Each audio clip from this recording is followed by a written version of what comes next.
Welcome back to the channel Jet Set Leo. இன்றைக்கி ஒரு முக்கியமான டெக்னாலஜி பற்றி ஒரு டாபிக் பேச போகிறோம்.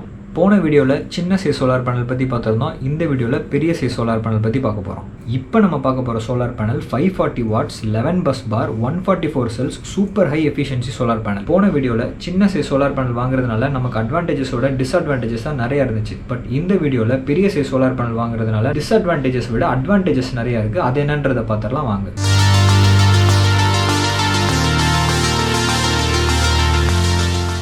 ஓகே கைஸ், இன்னைக்கு இந்த வெப்சைட்டில் உள்ள சோலார் பேனலை தான் பார்க்க போகிறோம்.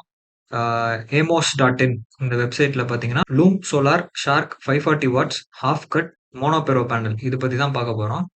ஸோ உங்களுக்கு சொன்ன மாதிரியே இந்த சோலார் பேனல் பாருங்கள், 540 வாட்ஸு 11 பஸ் பாரு 144 செல்ஸு சோலார் பேனல். இந்த 540 வாட் ஓகே, அது எங்களுக்கே தெரியும். இந்த 11 பஸ் பார்னா என்ன, அதோட 144 செல்ஸ்னா என்ன, அது என்னன்றதை இப்போ உங்களுக்கு நான் எக்ஸ்பிளைன் பண்ணுறேன். இப்போ நீங்கள் அந்த சோலார் பேனல் எடுத்துட்டீங்கன்னா அதில் வந்து தின் ஒயர்ஸ் இருக்கும், ஓகேவா? அந்த தின் ஒயர்ஸோட ப்ரிடாமினன்ட் வேலை என்னன்னு பார்த்தீங்கன்னா நமக்கு சூரியன் ஒளினால கிடைக்கிற எனர்ஜியை எலக்ட்ரிசிட்டியாக இன்வெர்ட்டருக்கு சென்ட் பண்ணிடும். ஸோ அதுதான் அதோட வேலை. ஸோ அது இப்போ உங்களுக்கு புரிஞ்சிருச்சா? 11 பஸ் பார்னா என்னன்னா தின் ஒயர்ஸ். அடுத்து 144 செல்ஸ் என்னன்னா அந்த பெரிய சோலார் பேனலில் இருக்கிற நம்பர் ஆஃப் செல்ஸ். ஒரு செல், 2 செல், 3 செல், 4 செல், அந்த மாதிரி 144 செல்ஸ் இருக்கும், ஓகேங்களா? இந்த சோலார் பேனல் நம்ம வாங்குறதுனால நமக்கு என்ன பெனிஃபிட்ஸ்ன்றதை இப்போ கால்குலேஷன்ஸில் நம்ம பார்த்துடலாம். ஸோ இந்த சோலார் பேனல் பார்த்துக்கிட்டிங்கன்னா 540 வாட்ஸ் சோலார் பேனல், ஓகேங்களா? இந்த சோலார் பேனலில் உங்களோட டெரஸ்லையோ மொட்டை மாடியிலையோ வைக்கிறீங்கன்னு வச்சுக்கோங்களேன். ஒரு நாளைக்கு அதிகபட்சம் 6லேருந்து 7 மணி நேரம் சூரிய ஒளி நமக்கு கிடைக்குது அப்படின்னா நமக்கு ஒரு நாள்ல இந்த சோலார் பேனல் எவ்வளோ எனர்ஜி ஜென்ரேட் பண்ணணுன்ற கால்குலேஷன் இப்போ பார்த்துடலாம். ரொம்ப சிம்பிள். 540 இன்டூ 7 ஹார்ஸ்ன்னு போட்டுக்கலாம், ஓகேவா? ஸோ 540 வந்து வாட்ஸு, 7 ஹார்ஸ் வந்து டைம். ஸோ எவ்வளோ வருது, இப்போ நமக்கு கால்குலேஷன்ஸ் எவ்வளோ வருதுன்றதை பார்த்துடலாம். நான் உங்களுக்கு கால்குலேட்டரை வந்து இங்கே ஆக்டிவேட் பண்ணிக்கிறேன். ஸோ உங்களுக்கு கால்குலேட்டர் தெரியும். ஓகே. ஸோ கால்குலேட்டரில் பார்த்துக்கிட்டிங்கன்னா 540 இன்டூ 7 ஈக்குவல்ஸ் டு 3780. ஸோ இந்த 3780 அப்படின்றது என்னன்னு பார்த்தீங்கன்னா வாட் ஹார்ஸ். நமக்கு சூரிய ஒளினால 7 மணி நேரம் நம்ம சோலார் பேனல்ல இருந்து நமக்கு கிடைக்கிற எனர்ஜி அதை வந்து வாட் ஹார்ஸா வந்து நம்ம வந்து பேசிக்கா வச்சிருப்போம். ஸோ அந்த வாட் ஹார்ஸ் எவ்வளோன்னு பார்த்தீங்கன்னா 3780. ஸோ இப்போ இந்த 3780 வாட் ஹார்ஸை கிலோ வாட்டா மாற்றணும் அப்படின்னா நம்ம என்ன பண்ணணும்னா டிவைடட் பை 1000 பண்ணுவோம். அப்படி பண்ணோம்னா நமக்கு எவ்வளோ வருது, டிவைடட் பை 1000 3.78.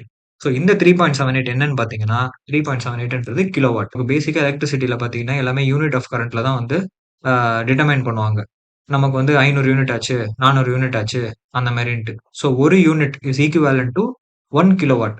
இப்போ நமக்கு எவ்வளோ இருக்கு, 3.78 கிலோவாட் இருக்கு. இந்த சோலார் பேனல் நமக்கு ஒரு நாள்ல 3.78 கிலோவாட் ஆஃப் எனர்ஜி வந்து ஜெனரேட் பண்ணுது, ஓகேவா? 1 டே ஜெனரேட்டட் எனர்ஜின்னு போட்டுக்கலாம்.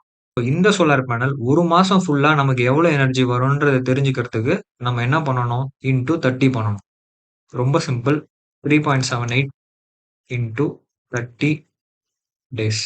So 3.78 into 30 equals to 113.4. நம்ம வந்து ரவுண்டா 113ன்னு வச்சுக்கலாம். 113 கிலோவாட் ஆஃப் எனர்ஜி வந்து ஸோ 30 நாள்ல சோலார் பேனல்ல இருந்து நமக்கு ஜென்ரேட் ஆன எனர்ஜி எவ்வளோன்னு பார்த்தீங்கன்னா 113 கிலோவாட். வழக்கம் போல நம்ம பை மந்த்லி தான் வந்து எலக்ட்ரிசிட்டி பில் கட்டுவோம். ஸோ 2 மாசத்துக்கான எவ்வளோன்றதை பார்த்துக்கலாம். இப்போ இன்டூ 2, ஓகேவா? Equals to 113 into 2, 226. So 226 kilowatt of energy வந்து உங்களுக்கு 2 மாசம் இந்த சோலார் பேனல்ல இருந்து நமக்கு கிடைக்குது. ஸோ இப்போ வழக்கம் போல நம்ம 500 யூனிட்ஸ் ஆஃப் கரண்ட்டுக்கு வந்துட்டு எவ்வளோ இது வந்து கம்மி பண்ணுதுன்றதை பார்த்துடலாம். இப்போ நமக்கு போன வீடியோலேயே நான் சொல்லியிருந்தேன் 500 யூனிட் ஆஃப் கரண்ட்டுக்கு நமக்கு ஜென்ரேட் ஆன காசு எவ்வளோன்னு பார்த்தீங்கன்னா 1830 ரூபா. இந்த 226 யூனிட்ஸ் ஆஃப் எலக்ட்ரிசிட்டி 500ல எவ்வளோன்னு பார்த்தீங்கன்னா 45.2%. அதாவது எப்படி சொல்கிறேன்னு பார்த்தீங்கன்னா 500 இன்டூ 45.2 டிவைடட் பை 100 போட்டிங்கன்னா 226. அதாவது 500 யூனிட் ஜென்ரேட் ஆன கரண்ட்ல 45.2% ஆஃப் கரண்ட் வந்து உங்களுக்கு இந்த சோலார் பேனல் வந்து கம்மியாக்கிருக்கு. So 45.2% of electricity is reduced by installing this solar panel. 500 யூனிட்டுக்கு நமக்கு ஜெனரேட் ஆன கரண்ட் பில் எவ்வளோன்னு பார்த்தீங்கன்னா, ரூ. 1830. ஸோ ரூ. 1830 இன்டூ 45.2 டிவைடட் பை 100 போட்டோம்னு வச்சுக்கோங்களேன். நமக்கு எவ்வளோ கரண்ட் வந்து இந்த சோலார் பேனல் சேவ் பண்ணியிருக்குன்றத கண்டுபிடிச்சிடலாம். இப்போ நம்ம கால்குலேட்டர்ல 1830 into 45.2 divided by 100 827. So 1830 minus 827 equals to ரூ. 1003. நம்ம ரூ. 1000 ரவுண்ட் பண்ணி வச்சுக்கலாம். ரூ. 1000. ஸோ இந்த சோலார் பேனல் நீங்கள் வாங்கினீங்கன்னா நீங்கள் கட்ட வேண்டிய அமௌண்ட் எவ்வளோன்னு பார்த்தீங்கன்னா ரூ. 1830 இல்லை ரூ. 1000 கட்டினா போதும். ஸோ இதில் நமக்கு சேவான ரூபாய் எவ்வளோன்னு பார்த்தீங்கன்னா ரூ. 830. மக்களே, இப்போ உங்களுக்கு புரிஞ்சுதா இந்த பெரிய சோலார் பேனல் வாங்குறதுனால நம்ம எவ்வளோ எலக்ட்ரிசிட்டியை சேவ் பண்ணுறோம் அப்படின்னுட்டு? மறக்காமல் இந்த கால்குலேஷன்ஸ் நீங்கள் ஒரு வாட்டி போட்டு பாருங்கள். நீங்கள் ஒரு வாட்டி ரிவ்யூ பண்ணுங்கள். ப்ராடக்ட் நல்லதா கெட்டதான்னு யோசிங்க, வாங்குங்க.